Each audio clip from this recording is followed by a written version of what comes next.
The vital importance of air power became apparent soon after the war's beginning. In those first years, the major defensive struggle was directed against the Nazi air attack. As the aerial threat to the British Isles continued, the attention of the world was centered on the skies over England. In 1940 and 1941, the Royal Air Force battled savagely against heavy odds to ward off the Nazis' pulverizing air attacks on England.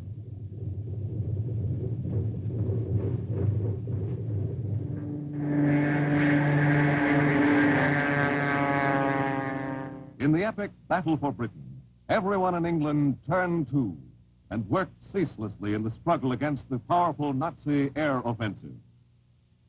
Month after month, England gallantly fought for her life.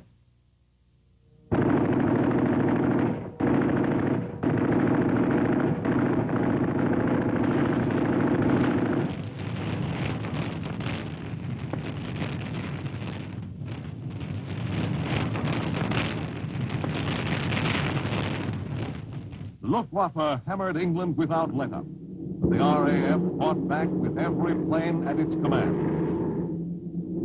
England's unparalleled effort in the battle for Britain was all that prevented the Nazis from winning a quick, overwhelming victory in World War II.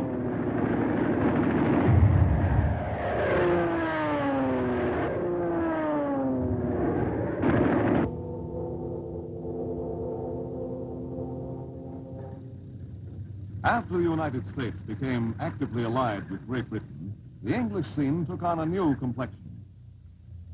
In preparation for the arrival of sizable American Air Force units, construction was rushed on airfields, housing facilities, and hangars. In the early months of 1942, it became apparent that the U.S. would have to transform part of England into a giant base for its planned air offensive against the Nazis. By mid-1942, the facilities were ready for the building up of the U.S. Air Force in England. British officials viewed the growing strength of the American air arm with mounting enthusiasm, well aware of the powerful weapon that would soon implement the Allied attack. Beginning on July 1st, 1942, American aircraft for the new U.S. 8th Air Force began arriving in England. During that first month, more than 400 planes were turned over to the 8th Air Force. But the flow of planes to England did not continue at the expected rate during the rest of the summer and autumn. Shipments to England were reduced considerably, since a certain amount of new planes had to be sent to fighting fronts in other parts of the globe. But by the end of 1942, the U.S. air arm in Europe, which from humble beginnings was to grow in the next 2.5 years to a force of more than 13,000 planes, was gradually assuming the proportions necessary for the all-out air war on the Nazis.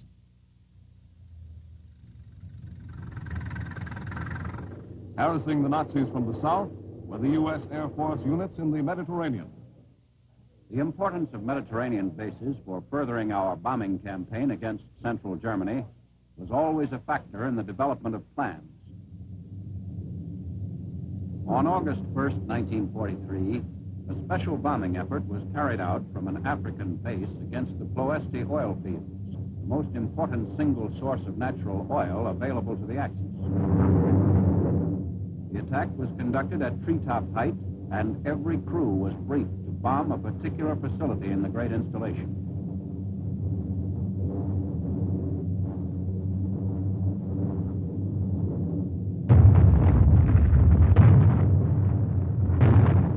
The dangerous mission was carried out with great gallantry, but American losses were heavy. 1/3 of the planes and their crews did not return. As usual, mathematical calculations could not win over unexpected conditions, but the effort was reasonably successful.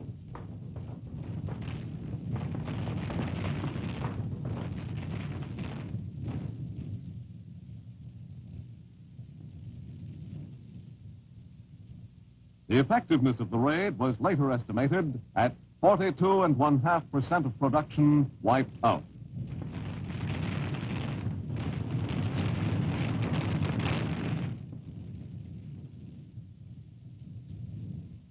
One of the two major functions of the Allied air forces in the European theater was its use as a tactical weapon. The air can be employed in a variety of ways to forward the progress of the land battle.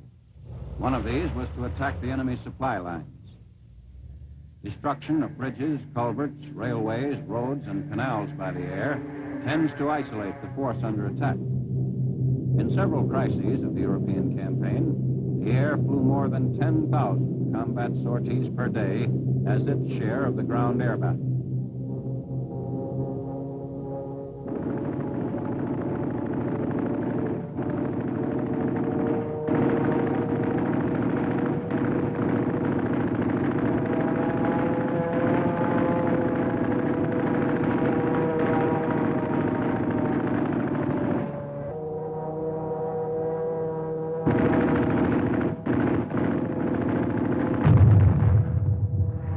The other major function of the Allied air forces was its strategic use. We were most anxious to effect the destruction of German industry. The effect upon the land battle would be most profound, and the eventual winning of the war would be correspondingly hastened. False answering. Yes, sir, they taxi out and take off. Air up.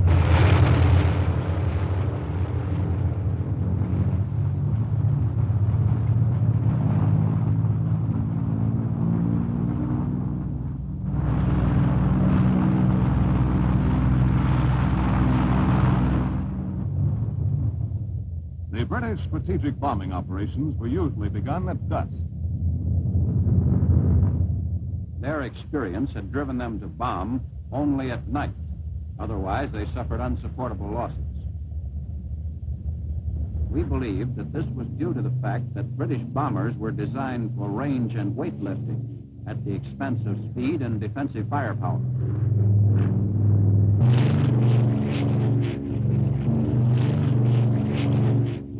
As a rule, British bombers flew without fighter support.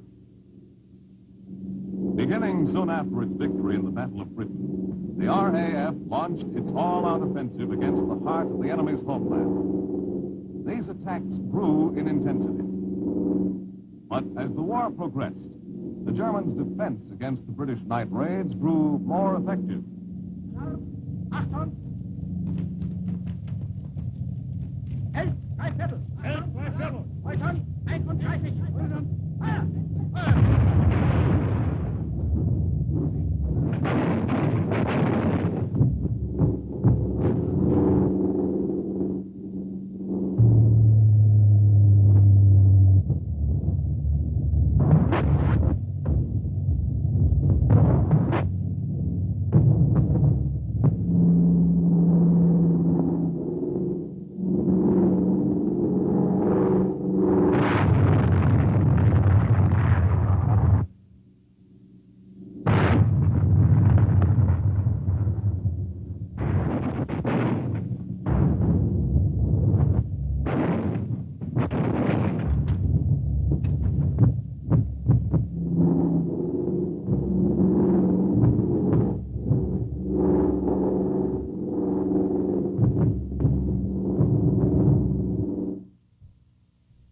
The American Air Force preferred daylight precision bombing for best results.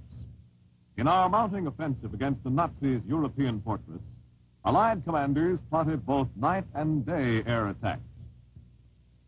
What's the weather prospect today, Major? Looks like most of Germany will be pretty good, sir. But we have a warm front approaching from down here, which we do not expect to affect the bases until late in the evening. How's the weather at Anklam? At Anklam, sir, we expect 2 to 5 tenths of low cloud and small amounts of midland high cloud above 18,000 feet. Visibility 6 to 8 miles. Give me the map of Anklam and the picture of the aircraft factory there. Yes.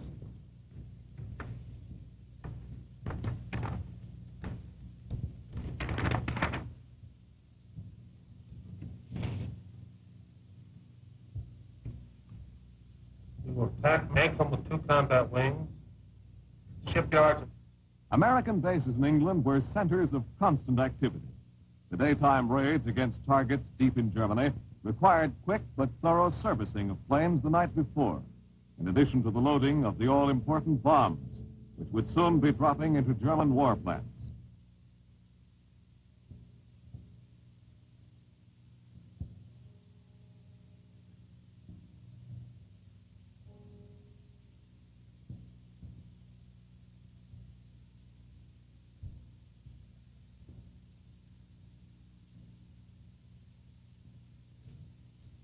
Okay, fellas, roll out. We have a mission this morning. Next in half an hour. Captain Kirk, Captain Thompson, Lieutenant Pluska, Ackerson, Holloway, and Harker scheduled to fly. Snap it up.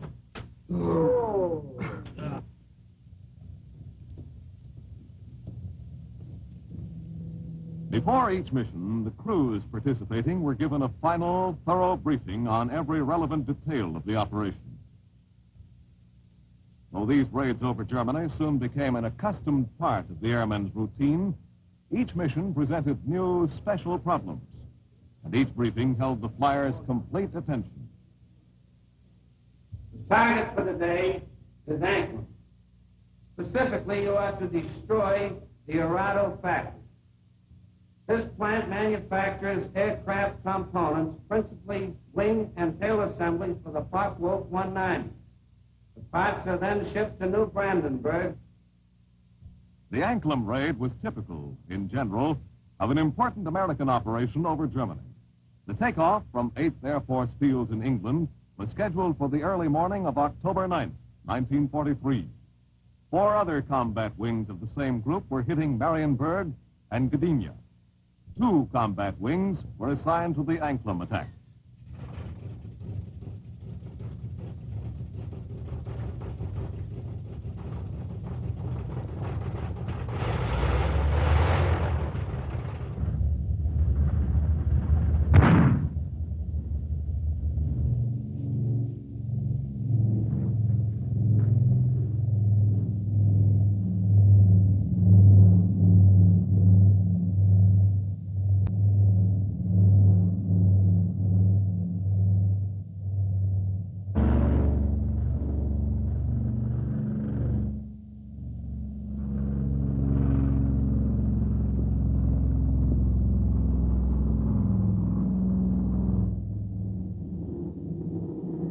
En route, the bombers had no fighter support. The first opposition was encountered over Denmark, where German fighters attacked in some force.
Back in England, the ground crews waited for the bombers' return. As the hour for their expected arrival drew near, there was a perceptible tension in the air at the base.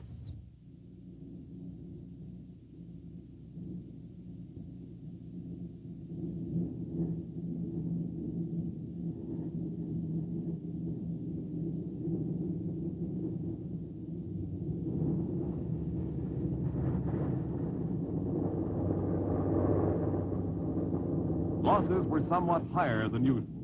All 6 combat wings lost 28 bombers. The 2 wings that hit Anklam suffered most heavily. For every 6 planes that came back, 1 did not return. But the raid itself was considered successful. A major part of the Arado plant was bombed out.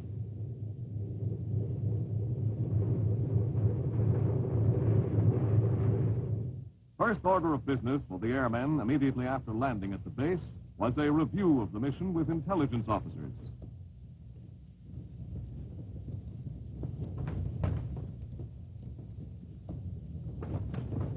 What happened at the auto plant? Well, our lead squadron dropped their bomb smack in the target area. When we came over, we put ours right on top of theirs. Any fires? Going away, our tail gunner reported smoke going up to about 2,000 feet. They won't be making any FW-190 parts there for a long time. Photographs of the target taken during and after the raid supplied 8th Air Force intelligence officers with data which was to prove invaluable in future raids on similar targets deep in Germany.